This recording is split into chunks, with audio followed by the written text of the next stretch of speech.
Baik, kita masih dengan kitab Riyadhus Shalihin. Kita sudah sampai atau masih di dalam bab fadli du'ai, keutamaan berdoa. Kita berkata Imam An-Nawawi rahimahullah ta'ala, nafa'anallahu bihi wa bi ulumihi wa bi ulumi masyaikhihi wa talamidati wa fid dharaini amin. Fi babi fadli du'ai, bab keutamaan doa. Judul yang membuat beliau keutamaan doa, dan penting sekali doa. Jangan sampai kita tidak berdoa, bahkan berbanyaklah memohon. Semakin banyak kita memohon, semakin sadar kalau kita selalu punya hajat kepada Allah. Bahkan para kekasih Allah tidak pernah terputus rasa punya hajatnya kepada Allah. Kalau orang biasa awam akan merasa punya hajat kepada Allah kalau dalam keadaan tertentu, misalnya sakit, fakir, baru merasa punya hajat seolah-olah, sehingga berdoanya ya hari-hari begitu. Kalau lagi nggak ada duit, doa. Kalau lagi sakit, doa. Tapi kalau arif, orang yang sudah kenal Allah, memohon itu tidak pernah putus. Bahkan dikatakan Ibn Athaillah As-Sakandari tentang arifin itu siapa? Arifin orang yang kenal Allah itu orang yang tidak pernah putus di dalam rasa punya hajat kepada Allah. Bukan di saat seorang hamba itu diuji dengan kekurangan, tapi di saat diberi kenikmatan pun ingat bahwasanya kenikmatan dari Allah. Yang mengabadikan nikmat adalah Allah. Itu. Jadi sadar nafas yang dihembuskan. Kalau seandainya stop sebentar saja akan berhenti. Detak jantung, nikmat karunia yang namanya harta, namanya anak, namanya ini semua karunia dari Allah Subhanahu wa taala. Maka bagi para kekasih Allah yang kenal Allah, di saat apapun tidak pernah terlena. Bahkan di saat tidak punya, dia memohon agar diberi oleh Allah. Di saat sudah diberi pun memohon agar Allah selalu menjaganya. Bahkan di saat diberi pun memohon agar bermanfaat dengan sesungguhnya. Di saat diberi oleh Allah agar tidak menjadi fitnah. Diberi kekayaan, minta pada Allah jangan sampai kekayaan ini menjadi fitnah. Terus, jadi merasa hajatnya kepada Allah tidak pernah terhenti. Itu orang yang arif, yang kenal Allah. Tapi kalau kelas awam seperti kita, ya hajatnya itu tadi. Anak mau ujian, mau tes, akhir bulan lagi nggak ada duit, minta kepada Allah, selebihnya lupa. Ini kan kelas kita. Sekarang kita merubah, ayo kita perbanyak doa. Dan diajarkan doa, lihat Nabi mengajarkan doa dalam setiap keadaan, mulai dari bangun tidur hingga kita tidur kembali sudah ada doanya. Aktivitas apapun sampai di atas, di saat hubungan suami istri ada doanya, di saat kita buang hajat ada doanya, semua ada doa-doa. Tujuannya apa? Agar seorang hamba semakin merasa dirinya sebagai seorang hamba. Itulah pangkat tinggi bagi seorang hamba. Semakin dia merasa dirinya seorang hamba, maka semakin tinggi pangkatnya di hadapan Allah Subhanahu wa ta'ala. Maka yuk kita baca lagi, insyaallah hari ini akan kita selesaikan doa-doa, tinggal ngamalkannya. Kita sudah sampai kepada hadis man an Ali, dari Sayyidina Imam Ali bin Abi Thalib radhiyallahu taala anhu, anna mukataban ja'ahu, ada seorang budak mukatab. Budak itu macam-macam. Ada budak yang dimerdekakan langsung oleh tuannya karena tuannya memang kaya benar. Sudah kau aku merdekakan. Dan Islam bukan memulai adanya perbudakan, tapi adanya perbudakan di dalam Islam itu justru karena untuk dihapus. Jadi maka kita temukan di dalam Islam ini banyak pelanggaran-pelanggaran, hukumannya adalah idku raqabatin, idku raqabatin, idku raqabatin. Banyak pelanggaran-pelanggaran hukumannya adalah memerdekakan budak. Jadi nyeru, akan tapi caranya halus, tidak langsung orang yang punya budak harus dimerdekakan. Wah, ini membahayakan ekonomi saat itu. Kenapa? Karena mungkin ada orang muslim waktu itu yang membeli budak banyak. Hartanya dibelikan untuk budak semuanya. Setelah itu suruh memerdekakan langsung, ya nggak bisa, nggak mampu dia. Akan tapi bertahap. Dan perbudakan itu sebabnya apa? Peperangan dan kekafiran. Jadi nggak ada orang ditangkap di pinggir jalan lalu jadikan budak, nggak ada.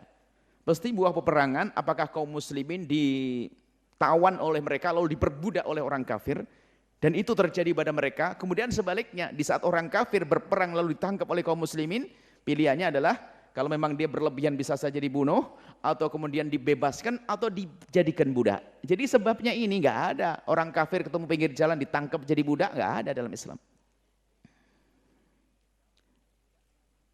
Tapi kita dengar berita bahwasanya di luar Islam sana, asalkan orang masuk wilayahnya ditangkap jadi budak. Nggak boleh, dalam Islam nggak seperti itu. Baik.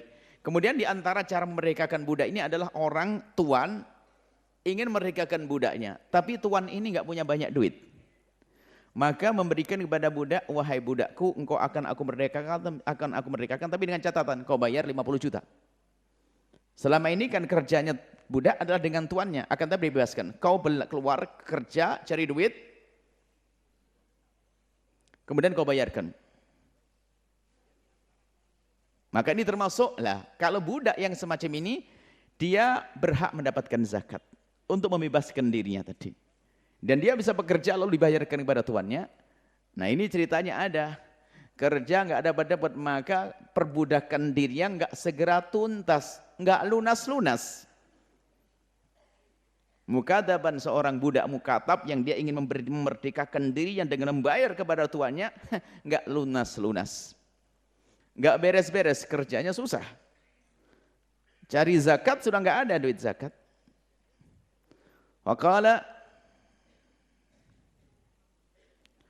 ini, dia sang budak berkata, ini ajistu an kitabati, aku ini sudah nggak bisa untuk membebaskan diriku. Maksud nggak mampu ya Rasulullah, nggak bisa kerja, duit nggak ada, nggak bisa dapat uang. Fa'inni, maka berilah pertolongan kepadaku. Ini ajas tuh, aku tidak mampu lagi sudah ya Rasulullah. Kerja nggak ini gede banget 50 juta, kalau orang seperti saya nggak beres-beres. Saya pengen beres merdeka, setelah itu saya menjadi orang merdeka, bisa bebas nanti. Qala, Nabi menjawab, mengajari doa. Jadi ini termasuk pendidikan dari Nabi, kalau ada orang punya hajat itu beri solusi yang panjang.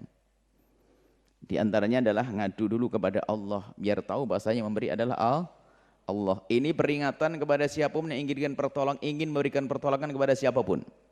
Ingin menyantuni anak yatim, mengangkat orang fakir. Tolong ini diperhatikan, jangan sampai orang fakir engkau angkat, hanya engkau beri duit saja. Tidak engkau kenalkan kepada Allah, ketahuilah duit akan digunakan untuk yang tidak benar. Bahkan mungkin semakin jauh dari Allah karena uang yang kita beri. Mengangkat anak yatim hanya sekedar disekolahkan saja sampai gelarnya tinggi tapi tidak kenal Allah, maka ketahuilah kalau dia menjadi orang fakir lalu dia jahat, paling nyuri jemuran, nyuri mangga, cuman karena Anda menyekolahkan dia tinggi-tinggi, jadi penjahat besar dia.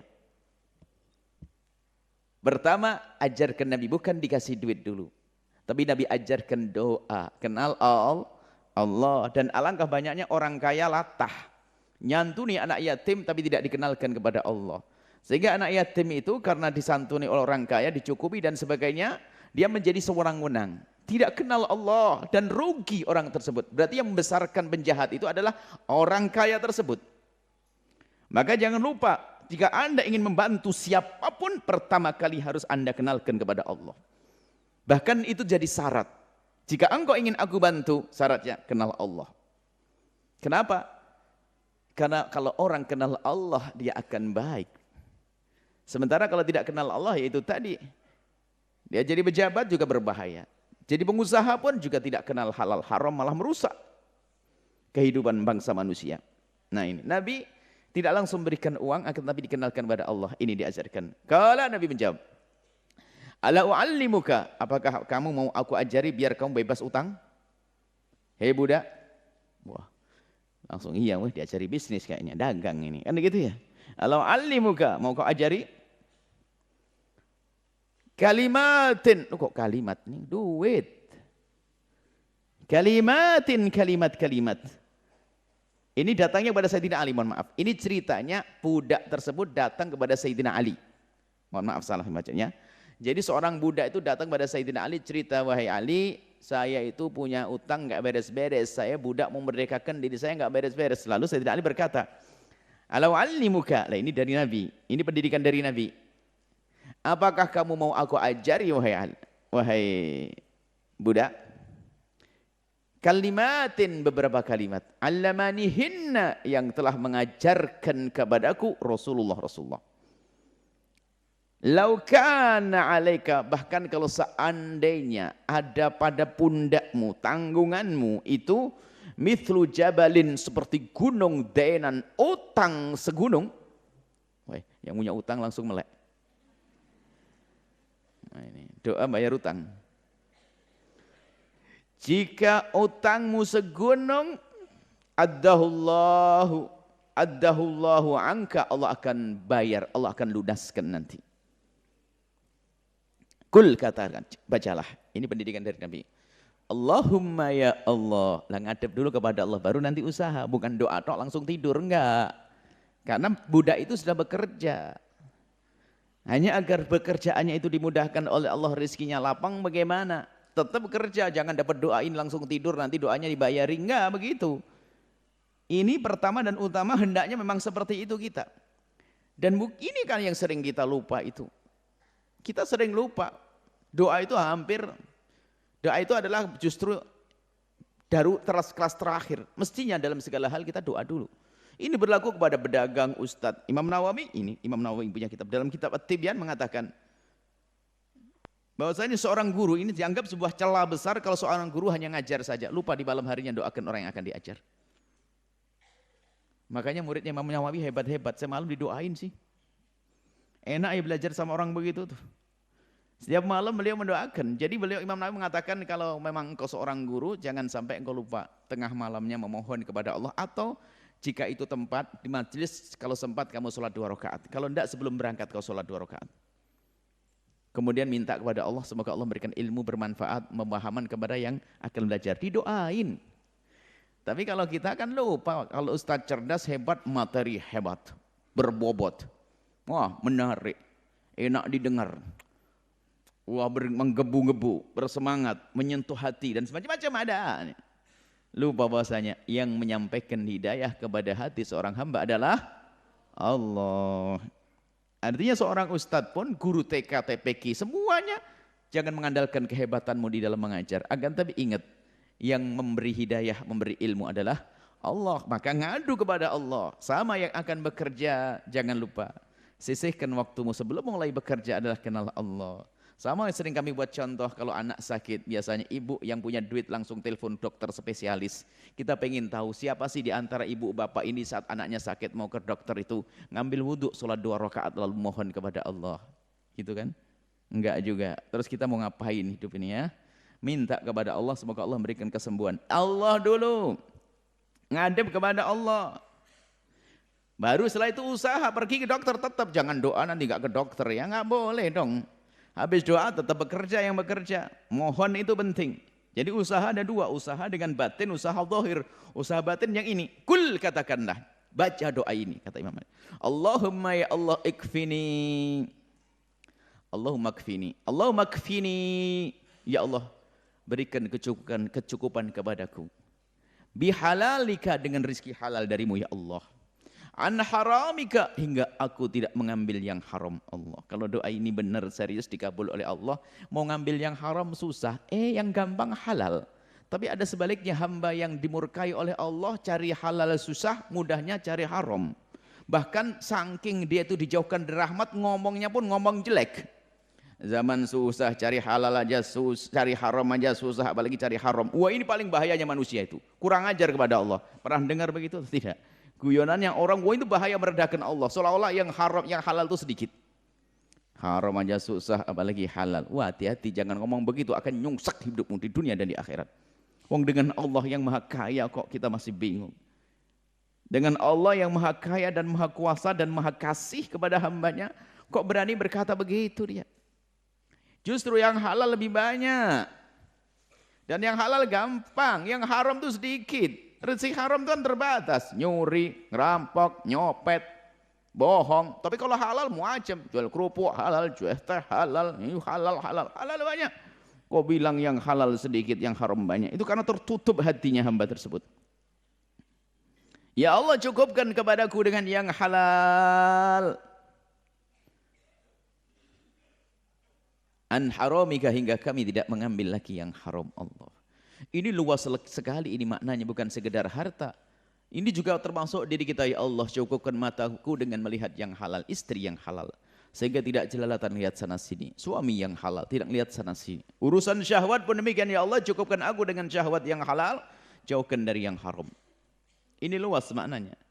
Cuma tapi yang datang orang punya masalah utang, yang berguna untuk bayarin utang. Berguna untuk meredam syahwat. Berguna untuk meredam, untuk menghentikan mata yang jelalatan. Berguna untuk mengurangi kerakusan doa ini. Serius ngadu kepada Allah. Ikfini bihalalik, ya Allah cukupkan aku dengan halal darimu an haramika, sehingga aku tidak lagi mengambil yang haram. Dan rizkimu adalah sudah dijatah oleh Allah. Jika hari ini engkau harus mendapatkan 5 juta, maka harus sampai kepadamu 5 juta. Cuman yang beda adalah cara mengambilmu. Ada yang mengambil dengan tangan kanan, maka jatuhlah rezeki halal. Cuman karena lewat kanannya tidak diambil kiri, dapatnya tetap 5 juta.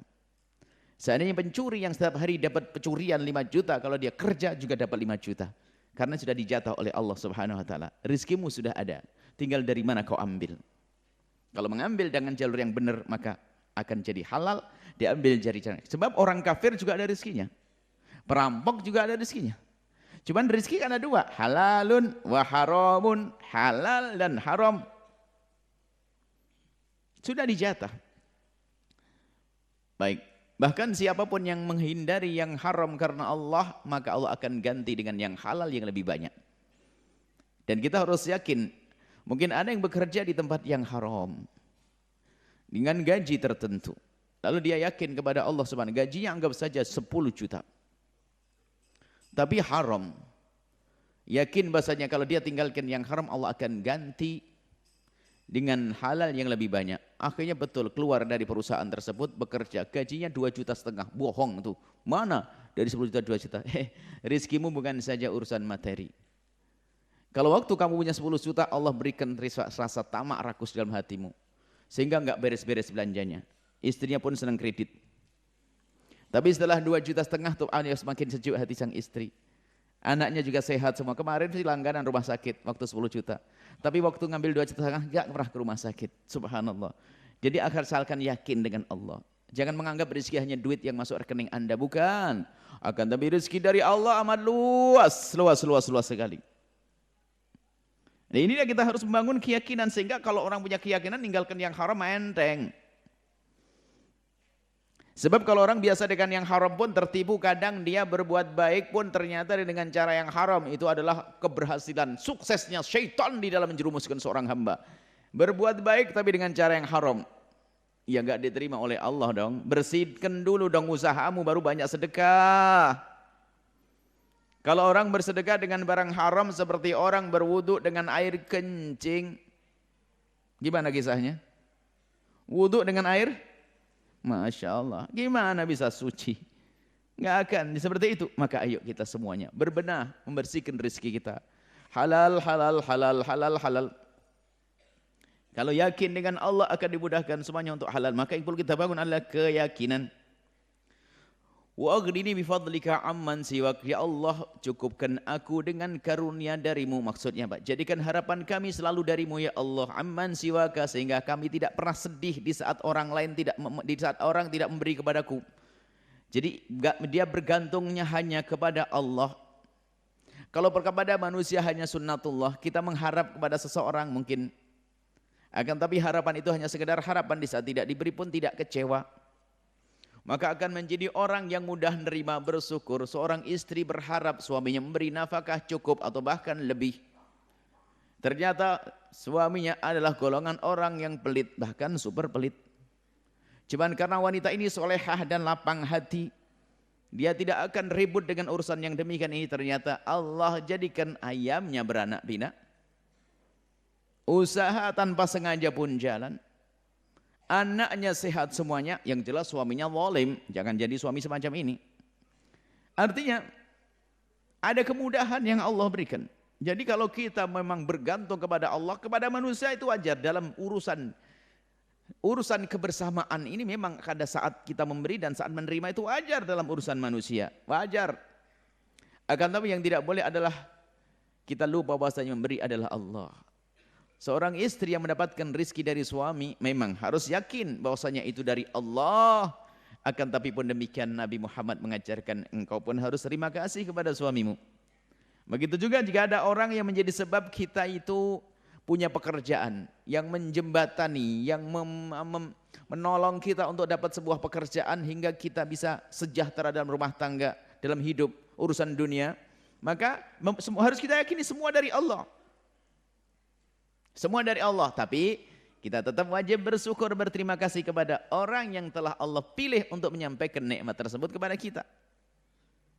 Tapi yang terpenting ini adalah kita ingat semuanya dari Allah. Makanya itu tidak mengharap wa agni, ini cukupkan aku bifadlika dengan karuniamu ya Allah amman siwaka, sehingga kami tidak terlalu mengharap dari selain darimu. Kalaupun kami mengharap dengan sesama kami itu hanya sekedar dalam urusan interaksi sosial kebersamaan, tapi bukan karena kita menggantungkan. Makanya tidak ada orang kecewa setelah itu. Dia berharap. Dan memang orang berharap itu yang gampang kecewa kalau harapannya betul-betul harapan seolah tidak ada lagi tumpuan kecuali dia, naudzubillah. Di PHK, stres. Seolah dunia ini kiamat sudah. Padahal bumi Allah luaskan. Dan rezeki temanmu tidak akan bisa kau ambil, rezekimu tidak akan bisa diambil temanmu. Rawahu Tirmidzi, hadis riwayat Imam Tirmidzi wa qala hadis hasan. Ini hadis hasan dan doa. Baca doa ini. Allahumma kfini bihalalika an haramika wa aghnini bifadlika amman siwak. Allahumma kfini bihalalika an haramika wa aghnini bifadlika amman siwak. Wa an Imran ibn al-Husain dari Sayyidina Imran ibn al-Husain radhiyallahu taala anhuma anna Nabi sungguhnya bagi Nabi Muhammad sallallahu alaihi wasallam allama abahu, Nabi pernah mengajarkan Sayyidina Husain, ayahnya Sayyidina Imran, kalimataini yad'u bihima, dua kalimat untuk berdoa, yad'u bihima yang dijadikan bahan doa, kalimat doa. Allahumma ya Allah alhimni rusydi, alhimni rusydi, ya Allah ilhami kepadaku rusydi, hidayahmu, taufikmu, kebaikan darimu. Jadi ada ilham itu, ilham bisikan dari malaikat, dari Allah, bisikan syaitan ada. Sehingga dalam Al-Quran disebutkan ilham itu ada dua. Ilham jelek, ilham buruk. Ilham buruk, ilham kebaikan. Fa'alhamaha fujuraha wa taqwaha. Makanya jika itu hal kebaikan, lintasan kebaikan di dalam hatimu, itu ilham kebaikan. Allah kirim itu. Makanya lintasan-lintasan kan macam-macam. Dan kreatif itu syaitan juga membisikkan hal-hal. Kalau memang dia pencuri, setan itu kreatif juga. Jadi idenya semakin cerdas. Wah, ini peluang mencuri. Yang suka berzina, peluang berzina. Yang suka ini terus. Itu adalah bisikan ilham. Dan itu ide-ide cemerlang. Ini orang yang berbuat kejahatan di muka bumi ini juga selalu ada inovasi. Bahkan dengan yang berbuat baik kelihatannya lebih cerdas dia. Bisikan setannya lebih tajam. Ya. Nah kita ini kan yang beriman kepada Allah tentu harus bedakan. Ilhamnya syaitan akan ilham syaitan itu apa? Bisikan syaitan ini akan juga didengungkan, dibisikkan kepada orang-orang beriman. Ilham fujur, ilham taqwa. Maka di sini ada kita minta kepada Allah, ya Allah ilhamkan kepadaku. Ilham itu adalah lintasan-lintasan ilham dari Allah, lintasan-lintasan kebaikan yang Allah berikan di hatimu, sehingga dengan lintasan itu semangat dalam dirimu untuk melakukan kebaikan. Ilham. Sehingga ilham itu bisa saja dalam bentuk ide. Dia ingin memikirkan sebuah perjuangan. Orang lain tidak pernah berpikir, tapi dia berpikir. Diberi ilham. Ada cara berjuang yang tepat, orang lain tidak berpikir, Allah berikan. Makanya ada orang cerdas di sini, kalau memang dalam kebaikan itu dari Allah. Ilham Rabbani. Khalid bin Walid tidak beda dengan sahabat yang lainnya, tapi Allah ilhami strategi perang yang dahsyat, maka tidak pernah kalah dalam perjuangan. Di samping dia ilham dari Allah dan minta kepada Allah. Ada ini, alhimni rusydi.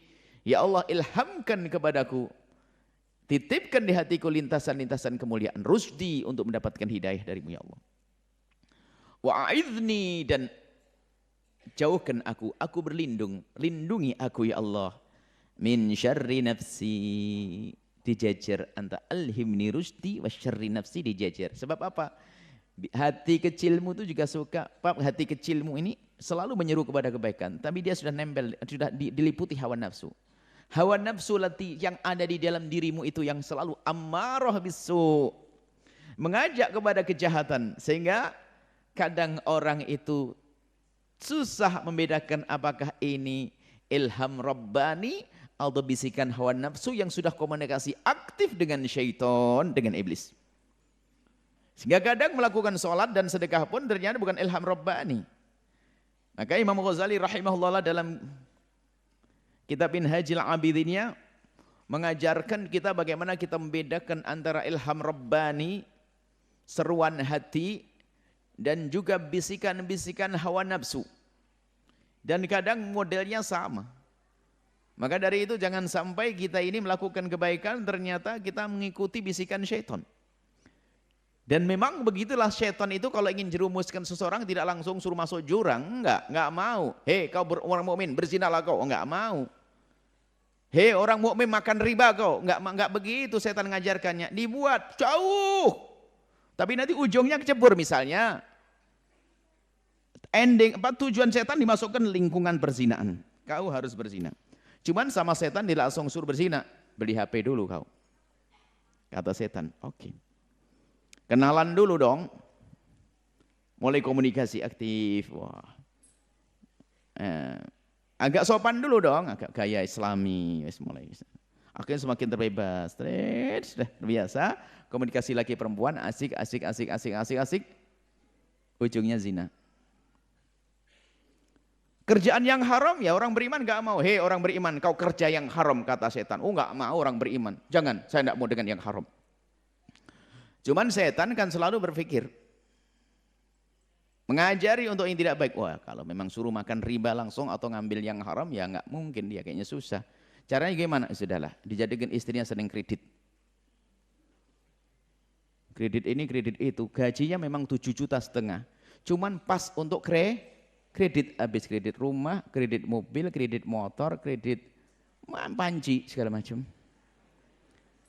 Lah 7,5 juta itu kan habis pas. Terus makannya makan apa? Setan baru pikir, nah kan, kalau kau enggak bayar makan pakai duit, pakai dulu, jangan bayar kredit.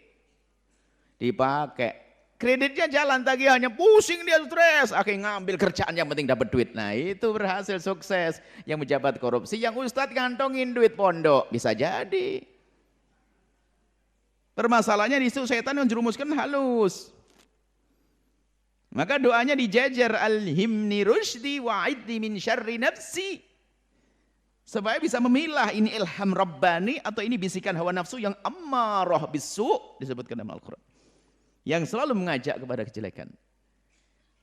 Kita perlu merenungi diri kita sendiri. Kalau Anda merenungi orang lain, Anda enggak akan sampai. Sebab ini sembunyi di dalam hati. Urusanku, aku. Urusanmu dengan dirimu. Pulang ke rumah masing-masing merenungi. Apakah ini ilham Rabbani atau waswasnya syaitan.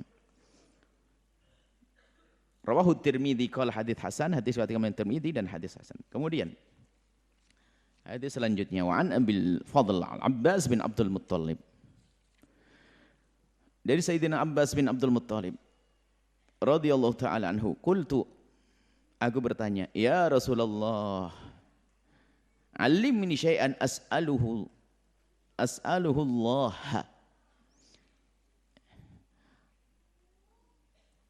Orang yang merasa dekat dengan Nabi karena yakin Nabi itu yang paling tahu, yang terbaik ya. Karena tahu Nabi adalah orang yang paling tahu apa yang terbaik. Bahkan bukan untuk dirinya sendiri, untuk fulan dan fulan, fulan dan fulan. Karena omongan Nabi selalu dengan wahyu. Kemudian penerus para Nabi dengan ilham tadi. Kalau dekat kepada Allah ada ilham Rabbani, nggak ada wahyu lagi setelah Nabi Muhammad. Awas hati-hati. Jangan mengaku ada wahyu, nggak ada. Nah ini Sayyidina Abbas ini cerdas, pamanda Nabi SAW. Pamanda Nabi SAW. bertanya kepada Sayyidina, selisih berapa tahun saja dengan Nabi, lebih tua baginda Nabi. Paman dan Nabi bertanya, "Alimni syai'an as'aluhullaha." Ajarkan aku sesuatu untuk mohon kepada Allah. Mohon saja minta diajari. Padahal kan bisa kamu punya hajat kan ya? Ya Abbas, ya tinggal kamu pengen apa kan gitu. Kemudian Nabi menjawab, Nabi jawab, ingat. Salullahal afiyata. Salullahal afiyata. Mintalah kepada Allah al-afiyah. Afiyah itu apa? Lestari, sehat, sejahtera, itu afiyah. No krisis. Gitu loh, krisis kesehatan, krisis ekonomi, krisis nih, afiyah. Wah hebat doanya. Sallallahu al-afiyata, mintalah kepada al-afiyah. Maka jangan sampai ada berani-berani di antara kita minta sesuatu yang tidak baik. Biarpun di balik itu ada kebaikan yang sering kami ingatkan. Jangan gara-gara mendengar bahasanya orang yang dikasih sakit oleh Allah pahalanya gede, lalu ya Allah berikan aku penyakit. Jangan ngomong gitu. Jangan sombong ya, mintalah afiyah, hal yang baik baik. Sebab kalau orang sudah minta melarat, minta itu, ini biasanya orang sudah putus asa itu. Minta, ya Allah ini. Minta yang baik ya. Baik itu adalah benar-benar minta yang baik. Jangan sampai minta kepada Allah itu seperti berhadapan orang yang sudah berhadapan manusia dengan zat yang jangan seperti orang manusia berhadapan dengan orang yang lemah. Kalau kita minta kepada manusia ya sudah, kalau tidak bisa ngasih mobil, kasih motor, sepeda engkol juga nggak apa-apa deh, kan gitu ya. Ini berikan manusia karena sudah marah, mau dia kaya, katanya janjikan mau mobil, sudahlah, tidak pakai mobil-mobilan deh, sepeda engkol juga udah. Itu kan karena marah kita. Kalau dengan Allah ya nggak boleh dong, ngomong yang benar. Ya itu tadi contohnya adalah biasanya ada orang, alhamdulillah rizkinya lancar kaya raya, subhanallah, cuman nggak punya anak. Usaha sana sini sampai kadang-kadang urusan anak ini karena dia belum punya anak kadang-kadang menjadi masalah. Sehingga sumbangnya doanya, ya Allah daripada begini ya Allah, duit banyak, kekayaan banyak, pabrik di mana-mana enggak punya anak ya Allah, mending saya melarat tapi punya anak ya Allah. Nah ini kan doa yang kurang ajar kepada Allah. Dikasih melarat betul pusing dia nanti. Yang memberi kekayaan siapa? Yang memberi kekayaan juga yang akan mampu memberi anak. Mintalah ya Allah seperti engkau mudahkan aku cari rezeki, mudahkan aku punya keturunan ya Allah. Tinggal ngomong yang baik, jangan marah deh dengan Allah. Kita sering doanya orang emosi. Jomblo lama ya Allah, dari berjodoh saya yang penting perempuan ya Allah. Yang penting perempuan. Memang nasib buruk bener ini. Ya milih dong, tungkahul mar'atu li arba'in, pilih. Baik. Ini ada apa nih? Al-afiyah, minta yang baik. Famakathtu ayyaman.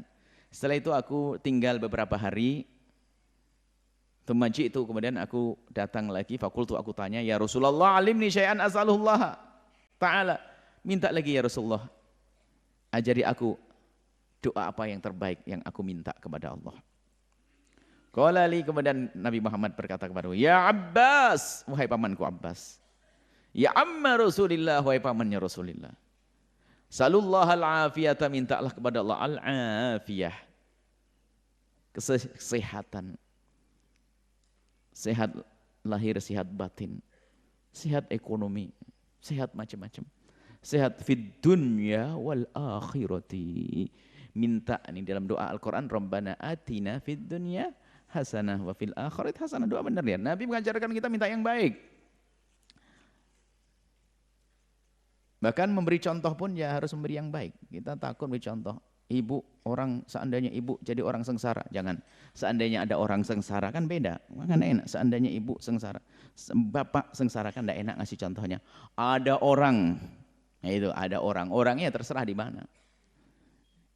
Jadi perlu kita ngomong memilih kalimat yang baik. Hadis hasan sahih. Wa Syahr bin Hausyab, qala dari Sayyidina Syahr ibn Hausyab, qala, beliau berkata, qultu li Ummi Salamah, aku bertanya kepada Ummu Salamah. Beliau bertanya dengan Ummu Salamah, Ummul Mukminin, istri baginda Nabi sallallahu alaihi wasallam radhiyallahu taala anhu. anha. Semoga Allah senantiasa memberikan keridhaan kepada beliau. Ya ummul mukminin, wahai ibundanya orang yang beriman. Maka aktsaru du'ai Rasulillah. Apa sih doa Nabi Muhammad yang paling banyak dibaca itu? Nabi itu banyak doa apa sih? Kasih bocoran ya. Nabi itu sering doa kemana sih? Doanya apa? Idza kana indaki, jika selagi bersamamu doanya apa? Qalat, sesuai ini dengar oleh Ummu Salamah. Berkatalah Ummu Salamah, kan aktsaru du'aihi, doa yang banyak dibaca oleh Nabi adalah ya muqallibal qulub tsabbit qalbi ala dinik. Jadi dalam keadaan geraknya ya muqallibal qulub tsabbit qalbi ala dinik, artinya ya muqallibal qulub, wahai zat yang membolak-balikkan hati.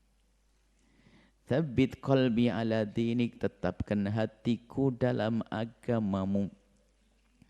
Nabi agamanya enggak akan berubah, imannya enggak akan berkurang, bahkan imannya Nabi selalu bertambah, enggak akan berkurang. Di dalam akidah kita ada iman bertambah dan berkurang, tapi tidak berlaku untuk Nabi.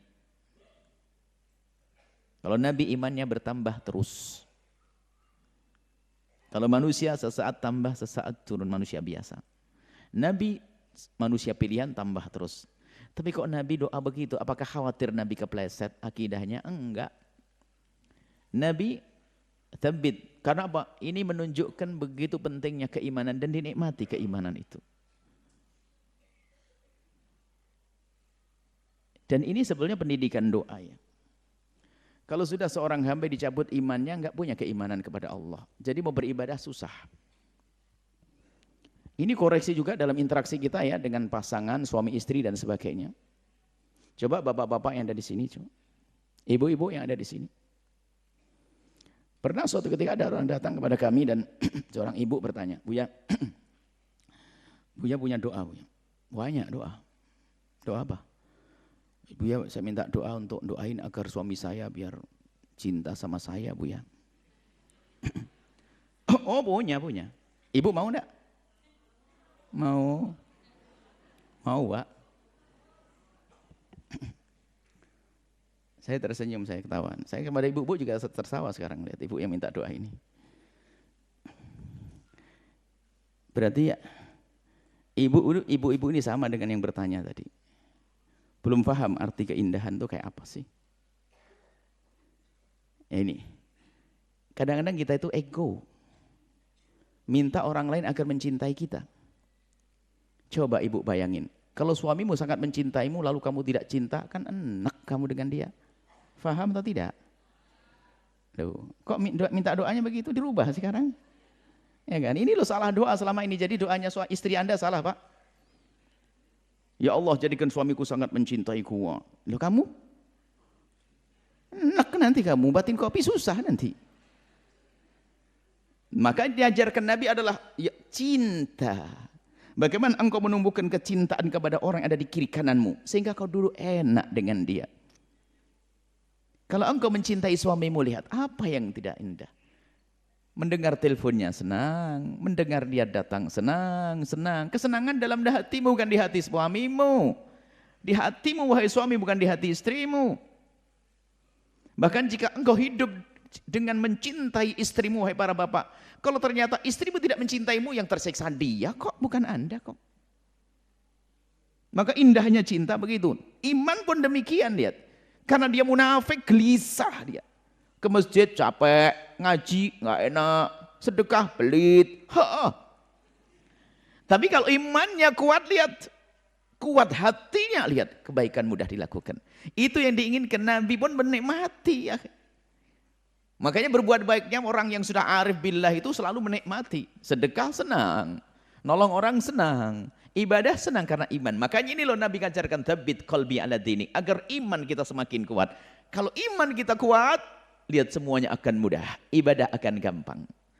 Di saat seorang hamba dicabut imannya, lihat, subhanallah, membuat gara-gara, ngomongnya salah, bertentangan dengan syariat, ngaco buat umat sengsara, buat umat ribut. Karena omongannya bukan omongan tidak tumbuh, bukan keluar dari hati yang beriman kepada Allah. Sehingga Nabi minta, Allahumma ya Allah, tsabbit, Allahumma ya muqallibal qulub, ya muqallibal qulub, Anda sudah membaca sebetulnya setiap Anda sholat.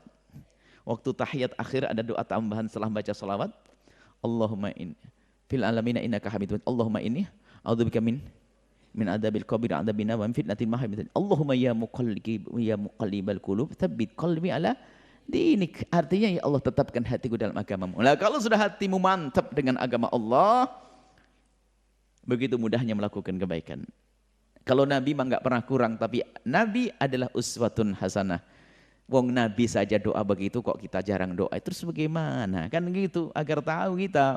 Nabi sudah maksum dijaga aja doanya nggak habis-habis. Bagaimana kita yang banyak dosa, banyak salah, jarang doa. Nabi yang sangat dicintai oleh Allah menggunakan waktu-waktunya untuk mengadu kepada Allah. Bagaimana kita?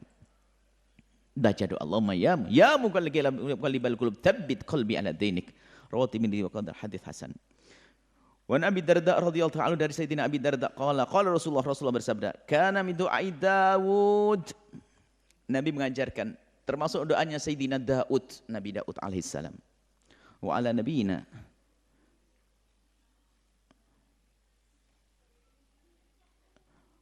wa kana min du'ai Daud, Allahumma ya Allah, inni sesungguhnya aku as'aluka memohon kepadamu ya Allah, hubbaka Allah, kecintaan kepadamu ya Allah. Mintalah ini cinta. Kalau engkau sudah mencintai Allah, bangun malam bagimu adalah keindahan. Hiburannya adalah mudah.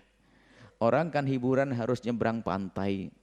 Orang hiburan harus pergi ke tempat yang jauh. Akan tapi kalau orang sudah hatinya dengan Allah, hiburannya adalah dengan Allah. Hubbak, aku mohon kecintaan kepadamu. Ya Allah, berikan ke hati kami kecintaan yang sesungguhnya kepadamu. Wa hubba man yuhibbuk, dan berikan kepada kami kecintaan kepada semua orang yang mencintaimu. Sehingga cinta kepada ulama, kebaikan lagi, cinta orang soleh. Karena mencintai ulama dan mencintai orang soleh, kebuka hatinya untuk mendengar fatwa-fatwanya. Benar lagi dia. Man yuhibbuk, semua orang yang mencintai Allah, kita cintai, maka kita pun akan mengikuti. Sebab kaidah cinta adalah menjadikan pecinta mengikuti. Wal amal, dan berikan kepada kami perbuatan amal, ladzi yang akan yuballighuni, menyampaikan hubbaka, agar sampai kepada kecintaan kepadamu. Mudahkan kami untuk melakukan aktivitas yang menjadikan sebab kami semakin cinta kepadamu ya Allah. Hubbaka di sini adalah dua sisi. Aku mencintaimu dan engkau mencintai aku. Begitu maknanya. Kita mencintai Allah dan Allah mencintai kita. Ya Allah, mudahkan aku untuk melakukan satu amal sehingga engkau mencintaiku. Kalau sudah Allah mencintai kita, yaitu kekasih Allah. Gak ada yang kurang. Rawahu Tirmidzi. Allahumma ja'al hubbaka, ya Allah, jadikanlah kecintaan kepadamu adalah habba ilayya min nafsi. Ya Allah, jadikanlah kecintaanku kepadamu melebihi daripada kecintaanku kepada diriku sendiri. Sehingga muncullah manusia yang mendahulukan perintah Allah daripada perintah hawa nafsunya. Sehingga lihat, ada perintah Allah, perintah hawa nafsu. Ajakan Allah, ajakan hawa nafsu. Yang banyak kita ini kalah hawa nafsu dulu. Tapi kalau sudah orang ini mendapatkan doa ini lalu dikabul oleh Allah, dia akan mendahulukan apa yang untuk Allah. Wa ahli, dan kadang mendahulukan keluarganya demi keluarga. Lalu dia mengambil yang haram. Gara-gara keluarga. Jadi diri kita ini kadang menjadikan kita melanggar Allah loh ya. Karena kurang cinta kepada Allah. Kita kalahkan Allah dengan cinta kepada diri. Gara-gara urusan kuliah anak kita mengambil yang haram. Gara-gara urusan keluarga, tuntutan istri lalu mengambil yang haram. Allah kalah dengan istri kita. Maka banyak-banyaklah doa semacam ini. Jika Anda termasuk hamba yang diuji oleh Allah dengan yang demikian ini, banyaklah doa ini. Wa minal ma'il bari. Wa minal ma'il bariti. Ini dunia. Ma'ul bari itu dunia. Maksudnya ada kecintaan kepadamu melebihi daripada dunia. Ma'ul bari ini adalah di saat musim panas ada air dingin. Masya Allah. Enggak bisa diganti dengan apapun. Lagi ya ini. Segernya air dingin. Ini gambaran saja karena apa? Bayangannya adalah di negeri panas, di padang pasir, rasanya air dingin. Anda suka apa? dojan, apa? Minuman hangat itu apa? Yang ada jahe segala macam itu. Hah? Hah? Ya sudah, apa? Ya sudah itu. Itu. Coba di padang pasir Anda mau minum itu. Enggak laku itu. Memang waktu ini ada kalau musim dingin, air dingin saja musim dingin. Oh, jangan seperti ini kondisi keadaan tertentu karena mungkin sekali ini waktu berbicara adalah di saat orang pada rindu untuk minum air dingin. Allah segernya. Maksudnya dunia ini. Jadi jangan sampai urusan kita kepada Allah terkalahkan dengan urusan kita kepada dunia ini. Rawahu Tirmidzi, hadis riwayat Imam Tirmidzi. Kalau hadis hasan dikatakan hadis ini adalah hadis hasan. Wa an Anas dari Sayyidina Anas bin Malik. Qala beliau berkata, qala Rasulullah, Sayyidina Rasul bersabda, alidhu biyadal jalali wal ikram.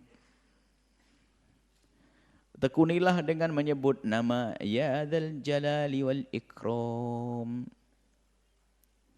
Menyebut ya dzal jalal, wahai zat yang mempunyai keagungan dan kemuliaan dan kemurahan. Ya dzal jalali wal ikram. Menyebut nama Allah ya dzal jalali wal ikram. Perbanyaklah. Rawat Tirmidzi wa rawahu Nasa'i min riwayat Rubai'ah bin Amir as-Sahabi qala al-Hakim hadis hasanul isnad. Dikatakan hadis hasanul isnad. Mana alidhu bi kasril lam dengan kasrah lamnya alidhu wa tasydidid dha'i alidhu al-mu'jamati dha yang bertitik alidhu maknahu ilzamu tekunilah hadhihi dakwah doa ini wa aktsiru minha dan berbanyaklah ya dzal jalali wal ikram. Wa Nabi Umamah dari Sayyidina Abi Umamah radhiyallahu ta'ala anhu qala beliau berkata da'a Rasulullah sallallahu alaihi wasallam bidu'ain katsirin. Nabi itu doanya banyak. Lam nahfad minhu syai'an, tapi tidak bisa aku menghafal semuanya ya. Ada yang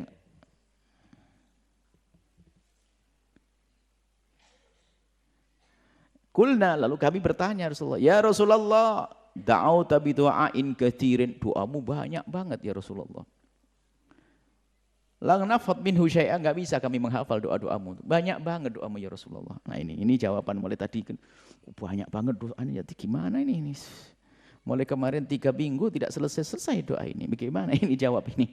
Ini. Ya Rasulullah enggak hafal ini. Saya ngaji juga enggak bawa kitab. Sebagian bawa kitab, sebagian kecil. Waqala, Nabi menjawab, ala adullukum, apakah aku kasih tahu ala may yajma' dzalika kullah, yang bisa mengumpulkan doa yang aku baca itu semuanya.